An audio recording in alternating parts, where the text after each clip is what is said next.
Hi friends, today we will discuss about English grammar. Learning the English language is very important for effective communication. Grammar plays a key role in achieving clarity and correctness in this language. Grammar is a set of rules that governs the flow of words, making your sentence structure meaningful. So English అనేది మొత్తం world వైడ్లో చాలా important because మనం ఇప్పుడు వేరే లాంగ్వేజ్లో మాట్లాడాలన్నా అవ్వదు, ఎందుకంటే వాటి కోసం ఎంతో టైం పడుతుంది. ప్లస్ ఇంగ్లీష్ ఒక్కదాంతో మనం వేరే కంట్రీస్తో మాట్లాడవచ్చు, వేరే కంట్రీ పీపుల్తో. సో మన ఫస్ట్ టాపిక్ వచ్చేసి parts of speech with definitions. Noun అనేది మనకు తెలిసిందే, అంటే నామవాచకం, అంటే దేనికైనా పేరు, place, thing or idea. Like for example Ravi is a teacher. Ravi అనేది ఇక్కడ నామవాచకం అవుతుంది, ఎందుకంటే రవి అనేది ఇక్కడ ఒక పేరు. ఇలాగా మనం గుర్తించవచ్చు అనమాట నౌన్ని. So the dog is barking, ఇందులో నౌన్ని గుర్తించడం ఈజీ, ఎందుకంటే డాగ్ అనేది ఇక్కడ నామవాచకం అవుతుంది, ఎందుకంటే ఇక్కడ ఒక పేరుని ఇస్తుంది. సో మనం ఇక్కడికి నౌన్ వరకు తెలుసుకున్నాం. ఇప్పుడు నెక్స్ట్ మిగతా పార్ట్స్ ఆఫ్ స్పీచ్ అంటే భాషా భాగాలు నేర్చుకోబోతున్నాం. So be ready. సో మనం నెక్స్ట్ టాపిక్ వచ్చేసి ప్రొనౌన్ అంటే సర్వనామం. A word used in place of a noun. Like ఇప్పుడు ఏదైనా సెంటెన్స్ వాడేటప్పుడు మనం for example take Aditya is running, Aditya is came to home. Like ఇలాంటి పదాలు సెంటెన్సెస్ వాడేటప్పుడు మనం ప్రతిసారి ఆదిత్య అని వాడలేం, ఎందుకంటే మనకు కొంచెం డిస్టర్బెన్స్గా లేకపోతే కొంచెం ఇన్కంఫర్టబుల్గా ఉంటుంది. కాబట్టి దాని ప్లేస్లో మనం ప్రొనౌన్ అంటే సర్వనామం వాడతాం. లైక్ అతను, ఇతను వేరే పదాలుగా వాడతాం. లైక్ ఫర్ ఎగ్జాంపుల్ ఇక్కడ ఒకటి చూడండి, షీ ఈజ్ మై సిస్టర్, ఆమె నా sister. They are going to the park, వారు పార్క్కి వెళ్తున్నారు. ఇలా మనం సర్వనామాన్ని గుర్తించవచ్చు అనమాట. నెక్స్ట్ వచ్చేసి వర్బ్ అనమాట. ఇది మనకు అందరికీ తెలిసిందే, ఏదైతే మనం క్రియ అంటామో. వర్బ్ అనేది ఏదైతే మనం పనిచేస్తున్నామో, లేకపోతే ఒక పొజిషన్, లేకపోతే ఏదైతే పొజిషన్ ఉంటుందో దాన్ని వర్బ్ అంటారు. లైక్ ఏమైనా పని చేసేటప్పుడు ఐ రన్ ఎవ్రీ మార్నింగ్, నేను ప్రతిరోజు పరిగెడతాను. షీ సింగ్స్ బ్యూటిఫుల్లీ, ఆమె అందంగా పాడుతుంది. ఇలాగా పాడుతుంది, పరిగెడతాను, ఇవన్నీ వర్బ్ కిందకి వస్తాయి, అంటే క్రియ. ఈ క్రియ అనేది మనం చాలాసార్లు పని దగ్గర వాడచ్చు, పొజిషన్ దగ్గర వాడచ్చు, పొజెషన్ దగ్గర వాడచ్చు. సో ఈ వర్బ్ అనేది మెయిన్ టాపిక్ అనమాట మన ఇంగ్లీష్లో. Like we use everyday in our daily life. ఇవి ఉంటేనే కానీ లేకపోతే మన రోజు డైలీ లైఫ్ అనేది గడవదు. నెక్స్ట్ వచ్చేసి యాడ్జెక్టివ్.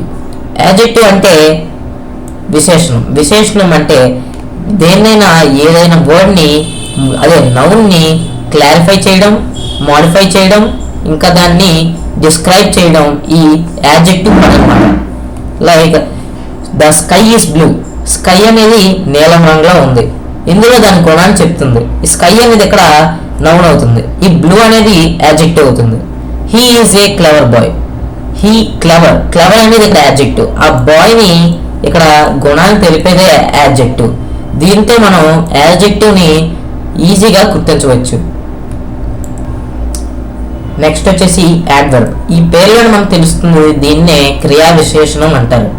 ఇది ఇందాకలాగా యాడ్జెక్టివ్ నౌన్ని డిస్క్రైబ్ చేస్తే, ఇది వెర్బ్ని డిస్క్రైబ్ చేస్తుంది. లైక్ షీ స్పీక్స్ సాఫ్ట్లీ, ఆమె మెల్లగా మాట్లాడుతుంది. మాట్లాడడాన్ని డిస్క్రైబ్ చేయడమే ఈ యాడ్వర్బ్ పని అనమాట.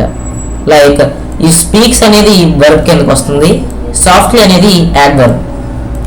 ఇంకా హీ రన్స్ వెరీ ఫాస్ట్, అతను త్వరగా పరిగెడతాడు.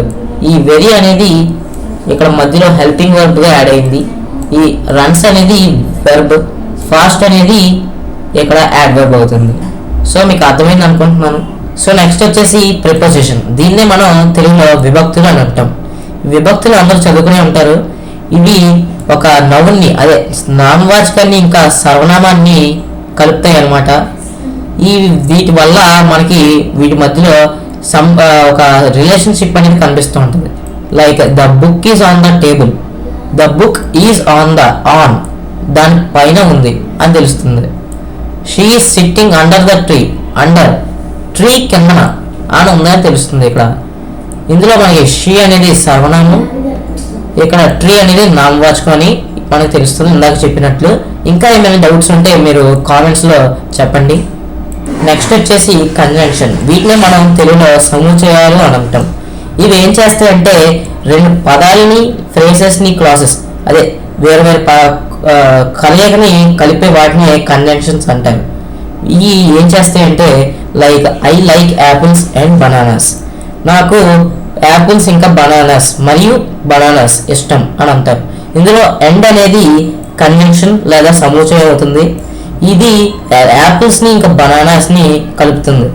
ఇక్కడ మీకు తెలుస్తుంది ఏంటంటే ఈ కంజంక్షన్స్ లేకపోతే ఈ అన్ని వేస్ట్. ఈ మొత్తం సెంటెన్స్ అంట. She was tired but she kept working.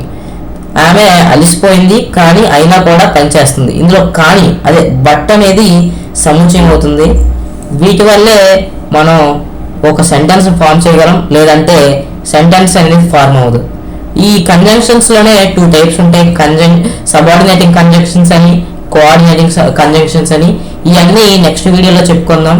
మీకు ఇంకా డెప్త్లో కావాలంటే చెప్పండి కామెంట్స్లో. నెక్స్ట్ వచ్చేసి ఇంటర్జెక్షన్. వీటిని మనం ఆశ్చర్యార్థకం అంటాం. అంటే ఏవైనా పదాల్లో ఆశ్చర్యార్థకం అదే వావ్, ఓనో, అలాస్ ఇలాంటివి వస్తాయి కదా, వీటిని మనం ఇంటర్జెక్షన్స్ అంటాం. ఇవి అనేవి చాలా రేర్గా కనిపిస్తాయి, కానీ మన డే టు డే లైఫ్లో కూడా కొన్నిసార్లు యూజ్ చేస్తూ ఉంటాం. లైక్ మనకు తెలియకుండానే యూజ్ చేస్తాం. వావ్, గ్రేట్, అలాస్ ఇవన్నీ మనకు తెలియకుండానే వస్తాయి. ఒక ఎమోషన్ని, ఒక ఎక్స్క్లమేషన్ని ఎక్స్ప్రెస్ చేసేదాన్ని ఇంటర్జెక్షన్ అంటారు. సో మీకు ఇంతటి వరకు పార్ట్స్ ఆఫ్ స్పీచ్ అర్థమైంది అనుకుంటున్నాను. సో ఇంకా నా చెప్పే తీరులో ఏమైనా మోడిఫికేషన్ లేకపోతే ఏమైనా క్లారిఫికేషన్ కావాలనుకుంటే మీరు కామెంట్స్లో తెలపొచ్చు. So thanks for watching.